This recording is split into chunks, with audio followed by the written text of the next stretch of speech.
Hello everyone, विद्यास career institute welcomes you all. आज के हमारे इस टॉपिक में हम कवर करने वाले हैं ह्यूमन हेल्थ एंड डिसीजेस में कैंसर।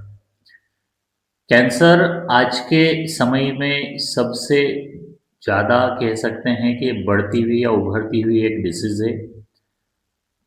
ये 12th या कॉम्पिटिटिव एग्ज़ाम नीट के लिए तो इम्पोर्टेंट है ही है, लेकिन नॉर्मल भी हम इस चीज़ के बारे में इंफॉर्मेशंस हमारे पास में होना चाहिए कि कैंसर किसको बोलते हैं, है ना। What is cancer, types of cancers क्या क्या होते हैं, कितने तरह के कैंसर्स होते हैं, मैलिग्नेंट होता है, बेनिंग होता है। तो टाइप्स ऑफ कैंसर के बारे में भी हम यहाँ इस वीडियो को में पढ़ने वाले हैं। साथ ही हम इसमें ये पढ़ने वाले हैं कि उसका डिटेक्शन कैसे करेंगे, उसका डायग्नोसिस क्या है, और हम इसके ट्रीटमेंट को भी इस टॉपिक में कवर करने वाले हैं। तो चलें, बने रहिए और समझिए इसको बड़ी आसान सी और इंटरेस्टिंग लैंग्वेज में कि हम कैंसर के टॉपिक को किस तरह से कवर करें।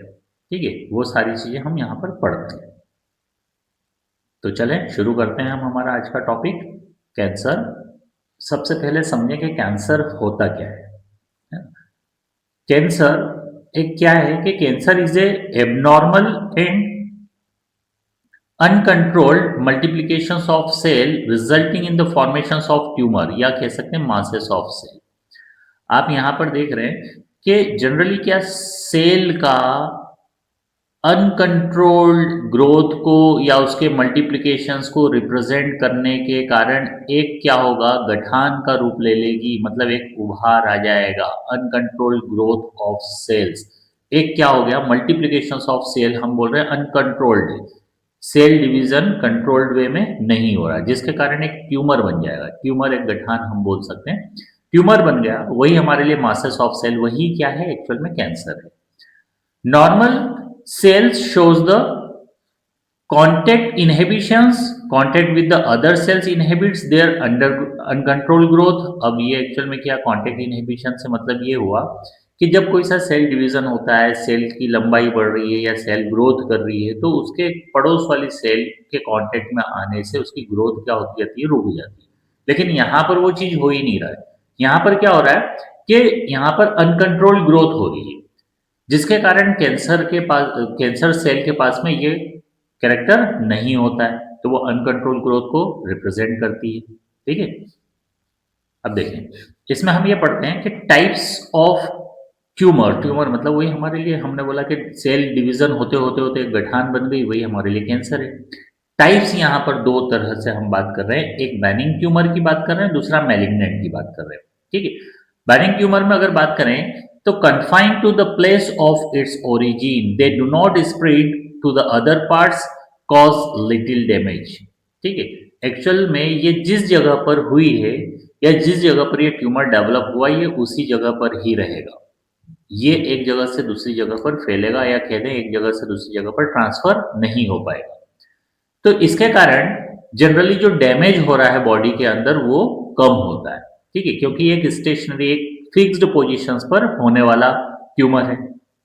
इसका जस्ट अपोजिट अगर मेलिग्नेंट की बात कर दें, मेलिग्नेंट क्या है कि mass of proliferating cells, neoplastic और द ट्यूमर सेल्स जिसको अपन बोल सकते हैं, दैट ग्रो रैपिडली।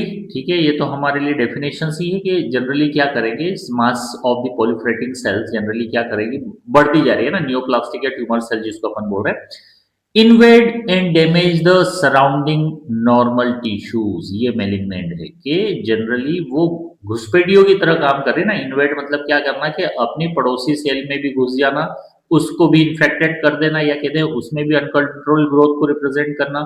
तो ये क्या कर रही है, डैमेज कर रही है नॉर्मल टिश्यूज को भी, यानी जहां पर ट्यूमर बना है वहां तो है ही है, लेकिन ये पास की दूसरी चीजों पर भी क्या कर रही है, डैमेज का काम कर रही है। Due to the active division and the growth, they starve normal cells by the competing the nutrients.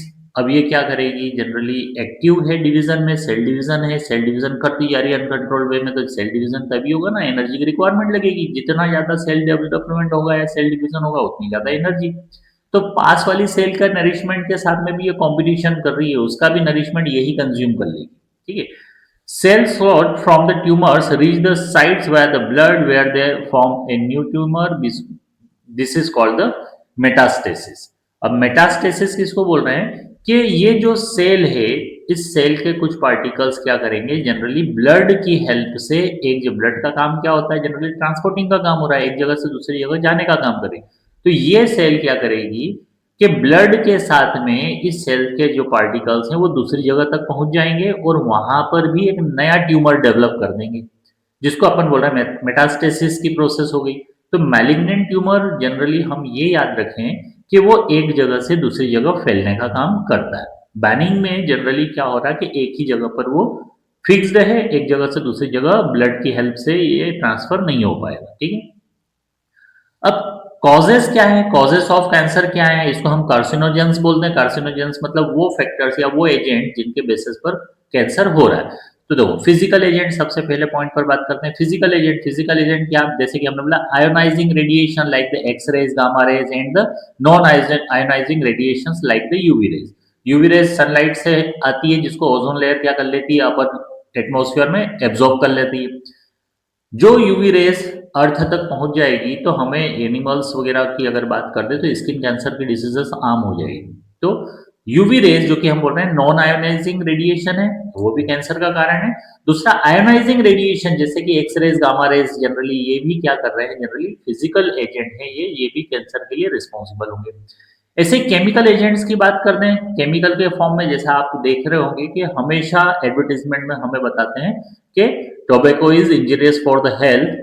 मतलब तंबाकू के लिए अगर हम बात करें या स्मोक की अगर बात कर दें तो वो कहीं ना कहीं कैंसर का कारण बनती है. हम हर एडवर्टाइजमेंट में देखते हैं, जनरली कितनी ही बार देखा है हमने. तो tobacco smokes major cause of the lung cancers, क्योंकि हम धुआं अंदर ले रहे हैं, जनरली वो कहाँ पर लंग्स में जा रहा है और लंग्स में वो जनरली कैंसर का कारण बन सकता है. यही रीजन है कि हम ऐसे एरिया में भी न जाएं. जरूरी नहीं कि आप उसमें स्मोकिंग कर रहे हैं, आप कोई से एरिया में, ऐसे एरिया में काम कर रहे हैं या ऐसी जगह पर खड़े हैं जो कि पब्लिक प्लेस है और वहां अगर कोई स्मोकिंग कर रहा है तो वो कर दूसरा, लेकिन वो धुआं उसका आपके बॉडी में भी जा रहा है, वो आपके लिए रिस्पॉन्सिबल, आपके लिए हानिकारक हो सकता है वो, है ना. तो आप सामने वाले को बिल्कुल क्लियर करें कि भाई गवर्नमेंट ने मना कर रखा है पब्लिक प्लेस पर जनरली स्मोकिंग प्रोहिबिटेड है. तो ये चीज भी आपको पता हो कि जनरली केमिकल एजेंट्स में टोबैको स्मोकिंग आती है. ऐसे इसके अलावा विनाइल क्लोराइड की बात कर सकते हैं, कैफीन की बात कर सकते हैं, निकोटीन की बात कर सकते हैं, ऐसे ही मस्टर्ड गैसेस की बात कर सकते हैं. सारे ही केमिकल एजेंट्स हैं जिनके बेसिस पर कैंसर होता है. ऐसे बायोलॉजिकल एजेंट्स की अगर बात कर दें तो जैसे ऑन्कोजेनिक वायरसेस सबसे इंपॉर्टेंट है. ऑन्कोजेनिक वायरसेस हमारे लिए हो गए. ठीक है. ऐसे ही को ऑन भी बोल सकते हैं, जिसको सेल्युलर ऑन्कोजेंस बोल सकते हैं, या फिर बोल सकते हैं उनको क्या, प्रोटो ऑन्कोजेंस बोल सकते हैं.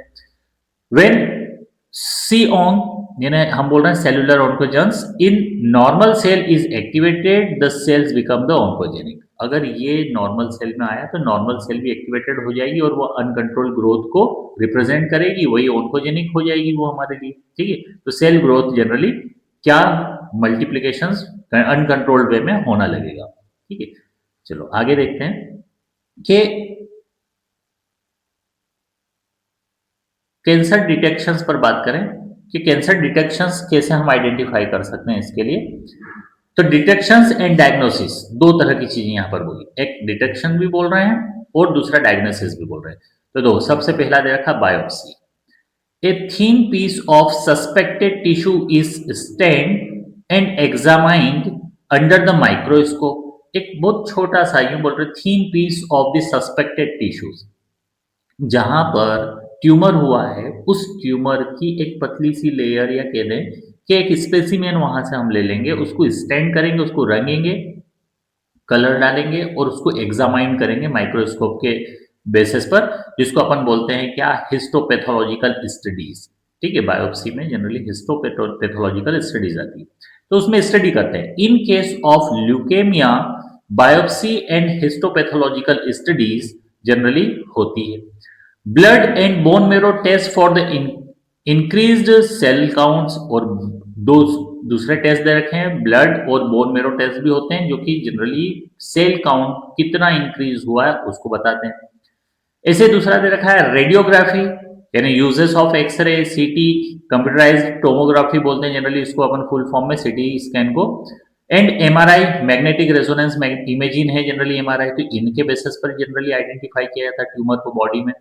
ऐसे use of antibodies against the cancer specific agents, ये जनरली हम क्या कर रहे हैं, डायग्नोसिस का काम कर रहे हैं, एंटीबॉडीज यूज कर रहे हैं जनरली कैंसर स्पेसिफिक एजेंट्स के अगेंस्ट में। ऐसे मॉलिक्यूलर बायोलॉजिकल टेक्निक्स का इस्तेमाल करते हैं to detect the cancer related genes, such individuals should avoid the carcinogens, जैसे एग्जांपल दे रखा है टोबैको एंड स्मोक, ठीक है। तो ये जनरली डिटेक्शंस और डायग्नोसिस पर बात करते हैं। ऐसे इसके ट्रीटमेंट, इसका लास्ट टॉपिक बनता है जनरली किसका, ट्रीटमेंट का, कि इसके ट्रीटमेंट पर अगर हम बात करें तो ट्रीटमेंट क्या है एक्चुअल में इसका ट्रीटमेंट, तो रेडियोथेरेपी सबसे फर्स्ट ट्रीटमेंट आता है कि tumour cells are irradiated lethally with damaging surrounding normal tissues.